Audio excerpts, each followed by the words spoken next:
Hello, everyone. Somebody's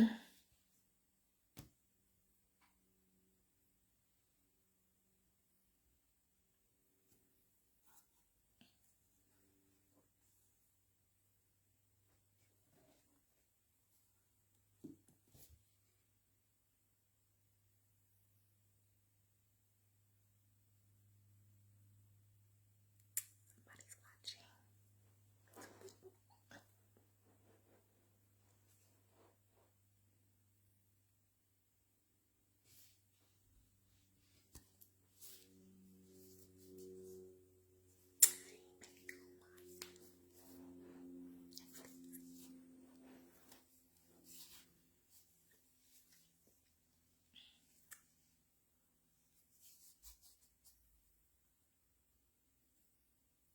I think I'm more nervous today, y'all, than I was last week.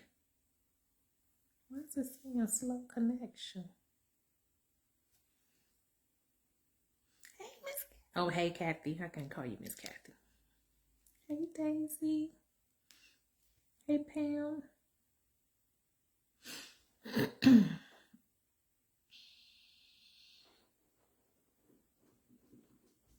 Miss Kathy.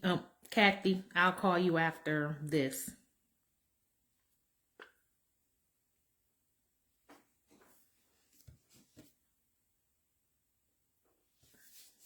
I'm cold, y'all. It's freezing in my house.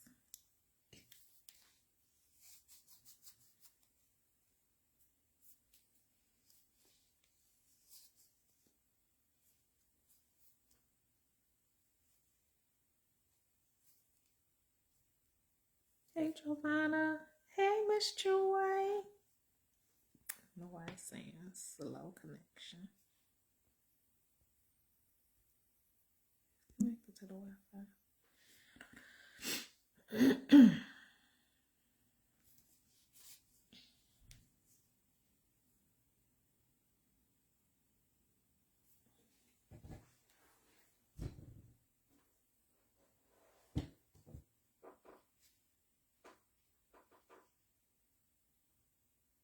I'm gonna wait one more minute and then I'm gonna get started. I don't want to monopolize y'all day. I know that a lot of you are going to Wednesday night Bible study at your local congregation, so I don't want to be a distraction to that. So I am going to go ahead and get started. Hey, Jasmine. Okay, I got to stop looking because I'm going to get super nervous. I'm already nervous. Oh, okay. The topic is watch your mouth. Your destiny depends on it. And I feel like this is like something I've heard all my life. I was always the person who always had a whole lot to say and didn't mind saying a whole lot. So I always was in trouble for what it was that I had to say. But I just felt like the world needed to know because I had to say it. So you guys already know me. I'm Monique. I'm from Michigan, but I now live in Alabama. Disclaimer, I'm not a preacher. I'm not a therapist. I'm just a person that I believe and have been told that I'm gifted by God to bring forth his word in a manner in which it's can help you look at your life and look at it from a different perspective. So we sing a song at church that says, "Here am I, send me." And so I am trying to do better at being sent and being real about my walk with Christ. It's not perfect. I'm far from perfect. But I do try to be real about this thing called Christianity because I'm trying to make heaven my home in real life. So, all right. So we're going to talk about the children of Israel again. I think as I have become a parent, I can, the children of Israel make so much more sense to me now. I can get why God used to get so frustrated with them and with even us. And I see myself in the children of Israel with being a stiff neck people and just doing what I want to do. You see God working it out in your life time after time. However, I'm still like, you're not going to fix it for me this time. You're not going to fix it for me this time. So with that being said, we know that the children of Israel were in the desert or the wilderness for 40 years. And again, this is another one of those classic Bible stories. But I think sometimes unless you really read it for yourself, you don't get the meat of it. And I'm not here to give meat, because we'll be here all day, because the children of Israel were off the hook. So like I said, the journey to Canaan was it took 40 years. However, according to Deuteronomy chapter 1, verse 2, it should have only taken 11 days. So how did we go from something should only take 11 days to 40 years? So something had to happen, and there had to be a lesson somewhere in there. So, and when they were wandering around this, they could see the promised land. So it was like they were on the edge of the promised land. And we know that there were 12 spies that went from each tribe. Moses picked a man from each tribe to go into the promised land to bring back a report. 10 came back with a negative report. 2 came back with a positive report.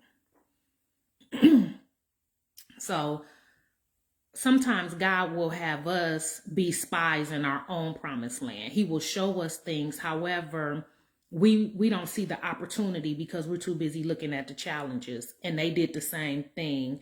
When the 10 reported, they were talking about how there was all they could see was giants. There were so many giants there, and there are so many giants there, and they felt like grasshoppers. So that's in Numbers 13, chapter 13, verse 33.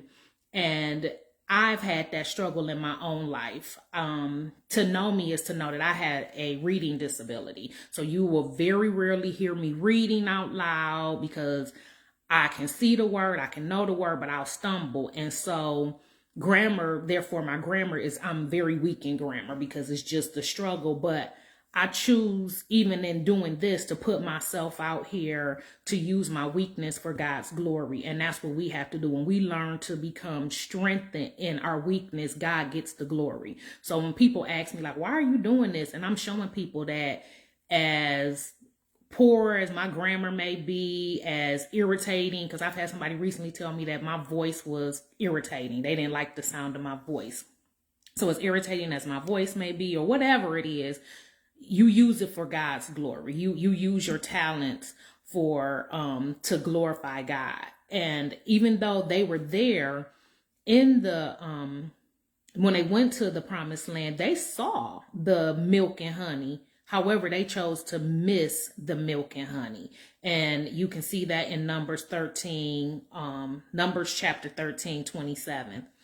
And have you ever been so blinded in your own life that you miss your own milk and honey? So you see it, it's there, but you create all kind of limitations. I remember before I purchased my home, I had every kind of excuse. I was like, who gonna shovel the snow?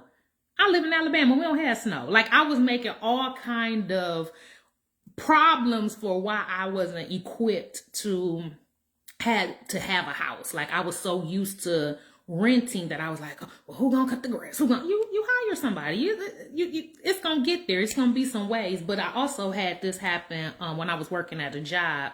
I was working at this job, and they fired the president and the vice president over finance.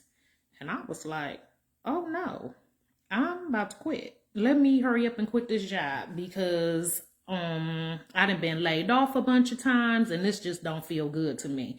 So I didn't consult with God about it. I just quit, because I was like, I got this little girl I gotta feed. I'ma quit. So I quit. I went to another company. I was working there 18 months. Now, I still kept in contact with the people at the other company. None of them lost their jobs. None of them got fired. But I ended up getting laid off at the job I went to. So the thing that I was trying to keep from happening ended up happening. So because I took it, I saw a giant instead of consulting God about this giant that I consider to be a giant in my own life. And so we have to be careful when we're speaking negativity about our marriages, about our life, about our jobs, our children, because we actually cause other people to stumble and lose hope. And that's what the 10 spies did. They caused the rest of the people to lose hope. And Caleb and Joshua were saying, wait a minute. We dealt with worse when we were in Egypt. We serve a whole God that parted the Red Sea. Why? Come on, we can do this. He promised this to our ancestors. We can do this, but they couldn't see it, and they actually were saying, hey, we'd rather go back to bondage than to face the unknown challenges of the promised land. And so how many of us do the exact same thing? We will rather stay in our toxicity than to move on to a higher ground because we're looking at the negativity that's surrounded. We're used to the negativity. So can you imagine telling God that parted the Red Sea about that you too scared of a few giants, and the giants were people. They were scared of people, but God is on your side, but you're like, I don't see you, God, but I see these people. And so and they basically told God, yeah, I see it, it's promised, but I'd rather stay in the mayhem that I know. This is what I know. So how many of us miss our blessings because of our traumas and toxicity is so familiar, and we choose to just stay there and just live in that, just live in the reality of our craziness. So there are always consequences to everything. So because of their grumbling, they provoked God to discipline them. And that you can find that in Numbers 14:26 through 45.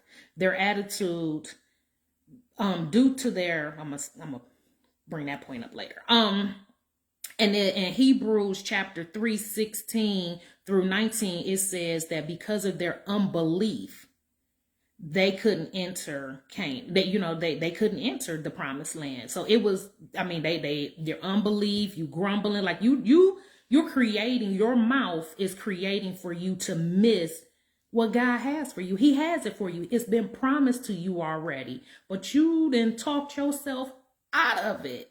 You didn't just ran your mouth.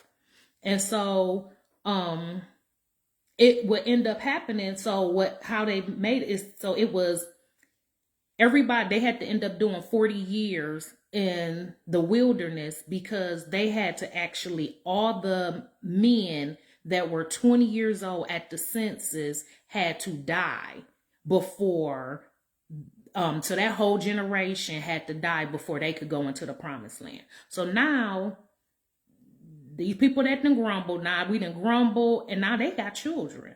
Now your children are suffering because of what you done did. So your consequences don't just affect you, they affect those even around you. So how many of us, our children are suffering because we're too fearful of starting that business. We're too fearful to get married. We're too, whatever it is, you're just too fearful of going back to school. You make every excuse, and your family is struggling because of it. You're struggling because of it. And so God said that no one from this evil generation shall see the good land. And that's in Deuteronomy chapter 1, verse 35. I didn't click this. Okay. So now we're going to talk about our mindset. So is life or death coming out of your mouth?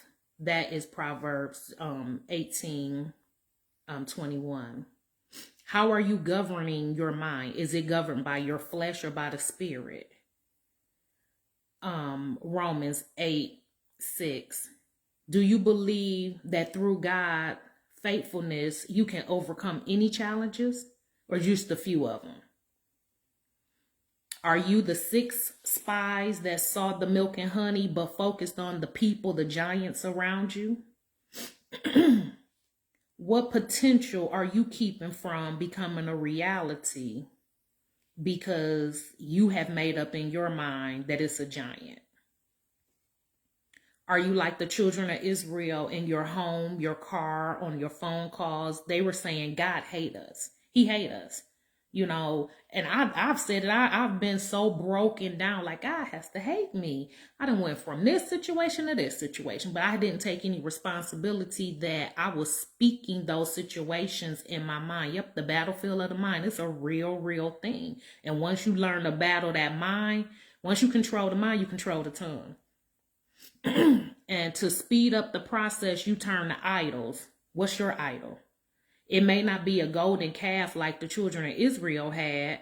I know I've had idols. I done drank the poison. I done ate the poison apple. I done swallowed falsehoods about myself, believing for many years that a piece of man was better than no man. Because I wanted to be married. I was like, well, I'm going to get a piece of man. I'll build a bear. I'll figure it out. The Bible, and I even tried to put some scripture on it. Oh, the Bible says that a praying wife can bring her husband to Christ. No, I was too broken to bring anybody anywhere. And so I was frustrated. So I was like, well, I'm going to help God out because he obviously done forgot my name, my address, my something. So let me help him along this journey. And so I found myself pouring from an empty cup to when I finally stopped, my cup was broken. I was just a broken vessel. And I just was broken. But God. And so God will provide for us even in our darkest moments. And we see that in Psalms 46, verse 1.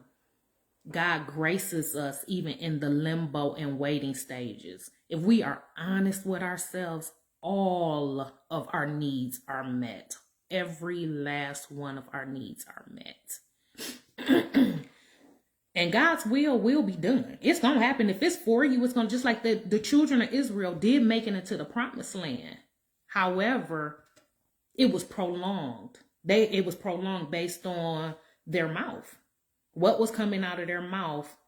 And, the scriptures teach us that out the abundance of the heart, the mouth speaks. So what's in you is what's going to come out. So what was in them was corrupt. That's why he considered them a evil generation. Because they were just raggedy. I mean, just beyond raggedy. Just beyond raggedy. But I just want to close with, do you live in a reality?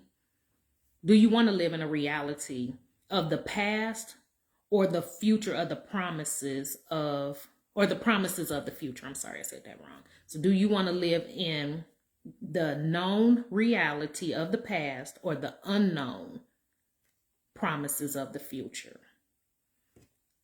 Your destiny can change in the blink of an eye. We serve a God that said, let there be light, and there was light. So in a blink of an eye, everything about your life can absolutely change. We also serve a God that caused the donkey to speak. Now, if he can cause a donkey to speak, what can he do for you and me? But do we believe that? Do we trust him to do those things? If God blessed you with the desires of your heart, would you still grumble about them? Would it still be an issue? Would you still find some kind of problem with it? God gave me a car, but I really wanted it to be black. He gave me a white car. We are all eagles, but we have been in such fellowship with pigeons and crows, we can't even tell ourselves apart anymore. Are you robbing God and society of the talent that he's given you?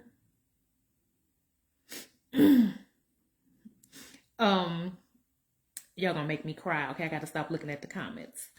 Are we robbing God and society of our talents he has given us? Has your life become a script? It's just different. It's just a different cast. And I felt that way for a long time because I was so broken, and I would attract men. So I would attract men and I would date, and I'm like, dang, And I would but I never took the time to look at myself in the mirror and really hold the Bible up and make the Bible my mirror and say, Monique, God can't even bless you with who he will want you to have because you're too broken for him. You would destroy him. And he's not, why should he? And so I had to learn to heal. And my last name may never change again, but God's grace truly is sufficient for where I am today. And I can be honest, if you don't know, yes, I was married. I've been divorced for 16 years, I think now. And I wasn't a good wife. I wasn't a bad person. I just wasn't a good wife. I wasn't equipped. I didn't have the tools in my tool belt. And I didn't know how to go about getting the tools. It's not an excuse. It's just my truth. And so today I choose to fill those voids. I was looking for God in a man.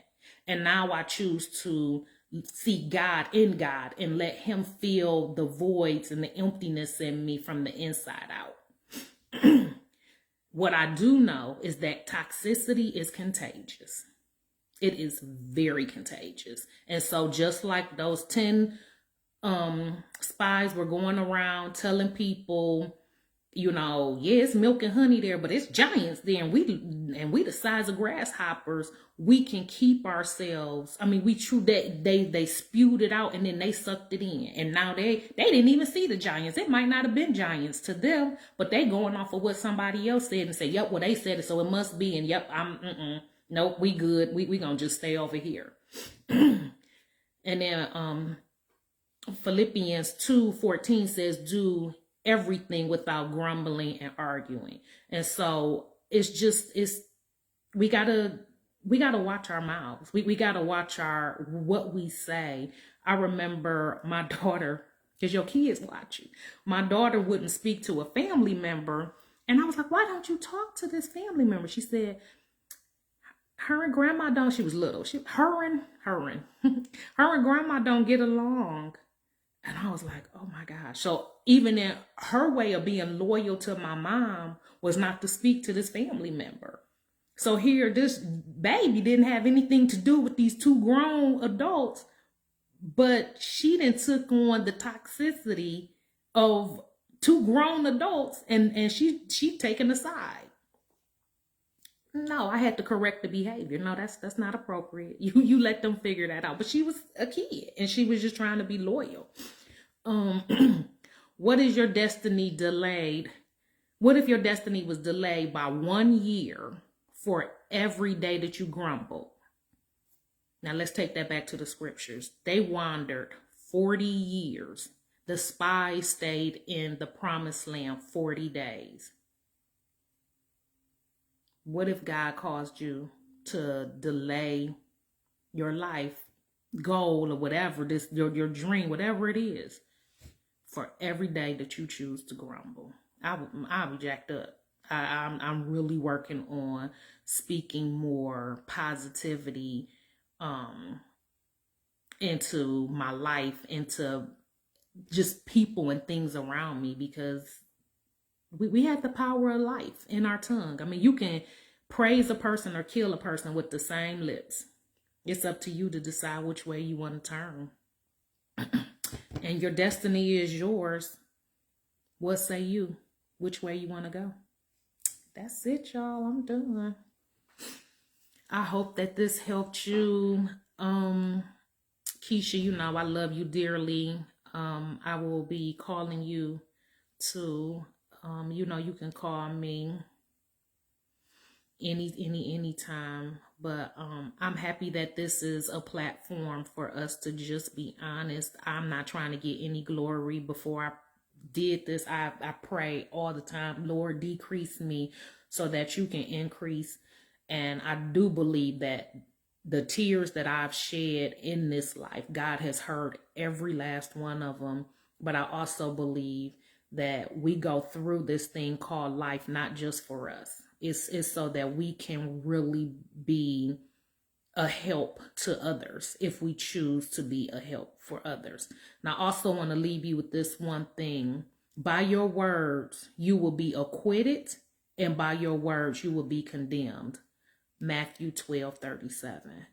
So all I can say is all of us, we have to choose our words wisely, because our words could cause somebody else to lose what God has for them as well, because we're pouring negativity into them, even just, and it may not even be about them, it's about us. But if they see our lives and say, oh, well, I'm not gonna get married because I see her over there praying and her husband doing this, or this is happening here, or I don't want to have kids, look how bad, ooh, every time you talk your kids is out of control. You just, it's little bitty things that we pour out, and we just have to be very, very, very careful about what it is that we're putting out there, because we are God's mouthpiece.